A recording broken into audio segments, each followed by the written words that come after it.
Let's call it, DanDaDan is the best anime of the season. Maybe the year. At least for me. The first arc of the show is wrapped up and it hasn't disappointed. Every week this has been non-stop, no letting up for a second. Is it just flash? No, beneath the sheen and style, it's got a beautifully written, naturalistic relationship, a Dadaist-like, absurd approach to plotting. There's a lot to like here, it's kind of a perfect adaptation. Let's dissect that a little. Why is DanDaDan such a standout? And what makes it different? The first thing to say with DanDaDan is that this is the best animated show of the season. It's absolutely electric, kinetic. Everything is bursting with style and life. The characters are hyper emotive, but when combined with the quality of the dialogue, it just clicks. Everything in here is a little bit extra. From Momo's John Lennon walks to Okaru's transformation, and an apparently 80-year-old woman's acrobatics. The action is amazing and it's ramped up through the first arc, week to week, reaching a crescendo with a beautiful cross-city race.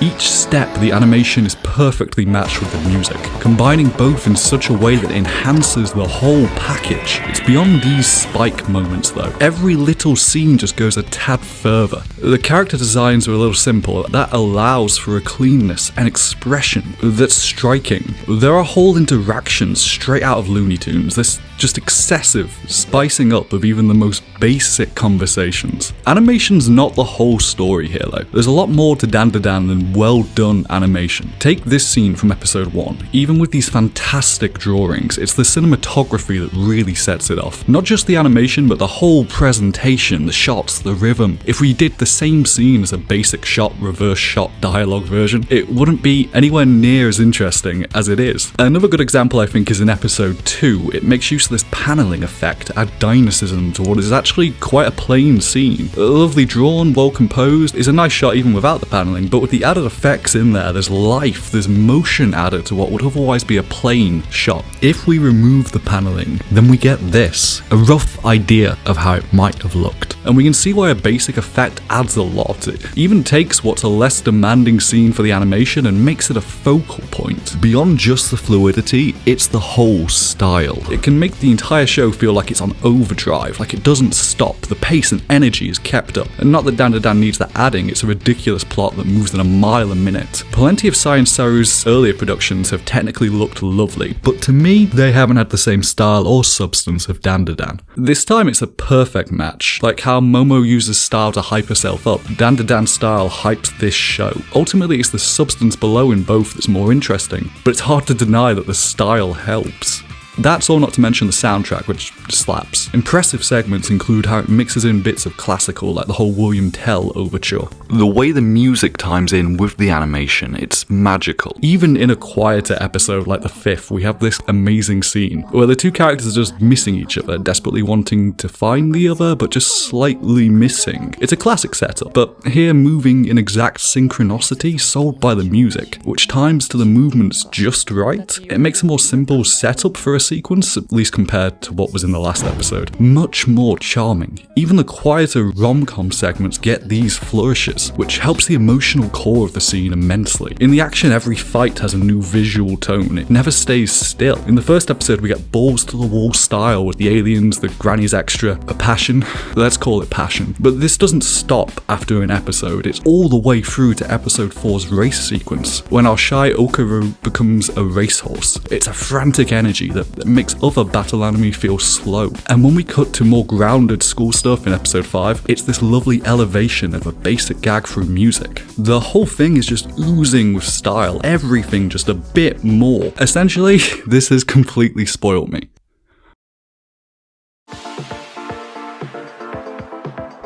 The animation's great, and the dynamism in particular helps to keep the flow of the story, but that's not exactly hurt by the source material. DanDaDan moves at an absolute mile a minute. From episode 1's literal mind-blown ending, it's nothing but hooks. There isn't a chance for you to drop it in the first 4 episodes. It doesn't give you a minute. Everything comes so fast. At episode 1, it's difficult to see where it's going. It's non-stop. The show moves in an absurd pace. The first 5 episodes are thumping progress. Each is paced well, there's slower moments, but the speed of the dialogue and the way even the back and forth conversations are handled keeps things ticking along, keeping up that feeling of energy. Even for what on the surface is a standard back and forth dialogue, the chaos of the plotting kind of brings to mind Dadaism, a movement about embracing the spontaneous, the absurd. You can see traces of this in DanDaDan, in the way the bizarre and irrelevant is dealt with. The chaotic just flows. It's not exactly paced like your most traditional battle manga. There are constant sharp twists from battle to romantic comedy, and it just keeps going.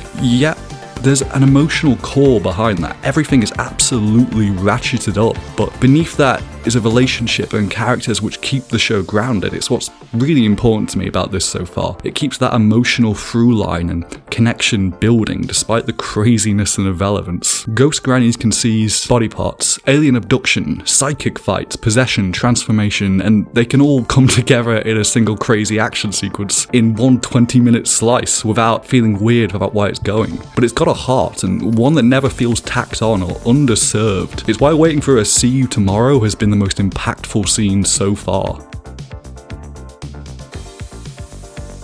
Beneath the style and the sheen, it's a core relationship that's defined our first arc between Momo and Okarun. Take the plot out of context and it's crazy how much is covered and how fast it goes. You wouldn't think a show whose first 5 episodes go like this would have such down-to-earth characters. At the end, when we're faced with the question of where to go from here, it matters because of what's been built. DanDaDan has managed to build a relationship which I believe 100% and care about. This is the most nail-biting moment. Not this or this, but the possibility that the core relationship might fall through. Even in the first episode, Momo has more depth than the tomboy taking interest in shy guy thing would imply. Momo is capable of being a character who can defend herself like this, but vulnerable enough to feel real here too. Her particular power is expressed in the form of hands, which is interesting consider how the ride all started. Blocking a paper ball from hitting him in much the same way she metaphysically reaches out later to protect Okarun. She can be quite outgoing, ready, but also capable of being vulnerable and compassionate. Okarun has more depth from the off too. We get a sense of the actual him lurking in there pretty damn quickly. He doesn't just hide back away after his encounter with Momo. He's downright obnoxious in getting her to notice him again because he doesn't want to waste this chance to make a friend. His quest for companionship is a bit on the nose at times, but when paired with a very human-feeling relationship between the two, it works. It's written like an actual relationship between real people. Their insecurities are very real, as is the strength of how that relationship can improve them. Momo's own insecurities and a desire for belonging is plain to see here too. Raised by her grandma, we learn that she's had a strained relationship with her at times, thanks to the paranormal. Obsessed with an actor and seeking an idealized boyfriend, but it's finding a real Ken who embraces that same interest in the paranormal that others mocked. This lets her get past her insecurities. They even meet as she defends him from being mocked for an interest in the strange, the exact thing she talks about in the flashback. She's been conscious of this link to the paranormal, but can finally indulge this interest. The relationship between the two allow them both to flourish and accepting of the realized each other despite their vulnerabilities. Okarun argues back with Momo from the very start. It's not one-sided. They're both happy to engage with this interest in the weird and the abnormal, the absurd. The side they've both previously been self-conscious of, it becomes the basis of their bond. It's no wonder they're so excited to talk to each other again in episode 5. This relationship feels like it works because it's based on finding someone who accepts the parts of you, the parts you're self-conscious about, vulnerable, dealing with those all so common human insecurities. Both provide validation to each other in this respect. They appreciate what the other is insecure about, or when they're not teasing each other about it themselves. As he eventually unlocks his powers, Okarun gets this cool looking transformation and powers, yeah, but he also turns into a massive mope. He gets depressed when transformed due to a clearness of mind, which is kind of depressing, honestly.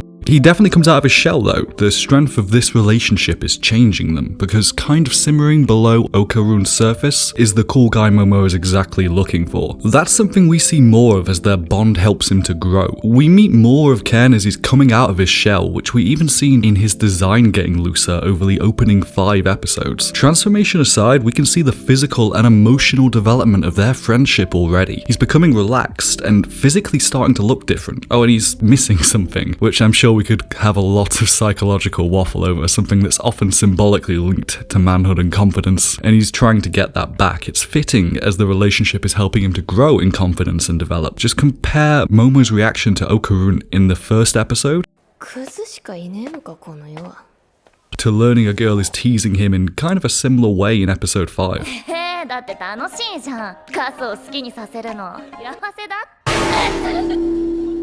It's progress in the characters, not just through the crazy action we've seen, but also the down-to-earth dialogue. It just fits. There is symmetry to the characters developing as their bond does. Things are structured in a way that makes this core relationship feel right. The mangaka for the series had to research a lot of romance to craft this, and I think it pays off. From the very beginning, their relationship, even as friends, has a depth and sincerity it's hard to just summon, a chemistry. It's an achievement. The dialogue's great, and the voices are a part of what takes an adaptation to the next level. Voice acting has to reach the level of the animation or there's a disconnect. The cast here is great, Momo especially, given the insane fluidity of her animation and her particularly exaggerated reactions. I mean, how do you act to this?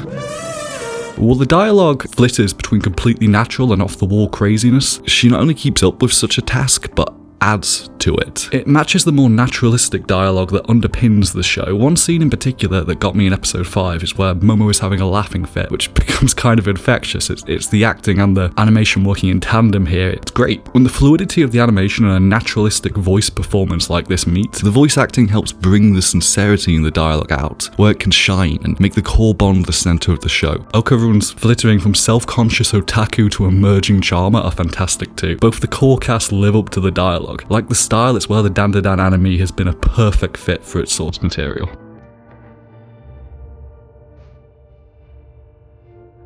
This video is a tad early at just one arc, but something that's been a highlight of each episode so far is the fantastic use of colour. Each fight has its colour grading, red for the supernatural like Turbo Granny, blue for the aliens, there's a bit of green for Momo's power too. It's not the flashiest thing, but it makes such a difference to the action. As early as the first episode, the colour coding is being used really creatively. There's the blending of the two as Turbo Granny comes through the phone to assault the aliens. We've also got the vague red tinge of a sunset to Momo's flashbacks while she's discussing the supernatural. It's natural lighting, but with the context of red for supernatural later, we can see how the visuals are setting things up already. By the second episode, we get the black fog stripping out all the colour. Going black and white could have saved some money, but I don't know when the animation is still this ridiculous in black and white. It adds a lot to the fights, giving this tone to each one. It helps to emphasise the otherworldliness of the action, of the urban legend monsters they're encountering. It's a move from the anime adaptation that's absolutely genius. This colour coding is just one part of what makes the action so exciting. It gives each fight its own flavour. It adds so much visual variety. I think it's a perfect example of how the style of the anime takes it up to the next level. How the adaptation of DanDaDan has elevated it.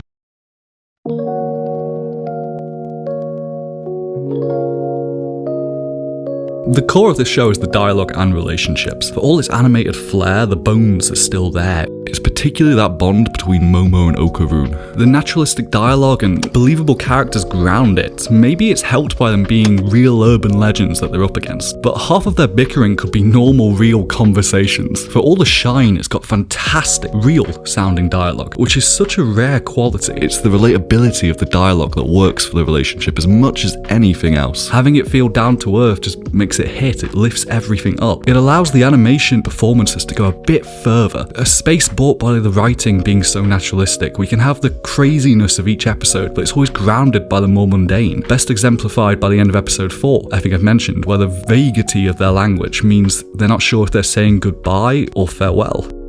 The lingering at the end, to decide to stay friends or if it's back to normal now it's over, it was one of the tensest scenes. It's these little moments that make it. The core of the show is a relation between two kindred spirits who are kindering spirits. Maybe it's early, but DanDaDan is the best of the season. Frankly, its next 7 episodes could all be a version of the Evangelion elevator scene, and it would still be my favourite of the season.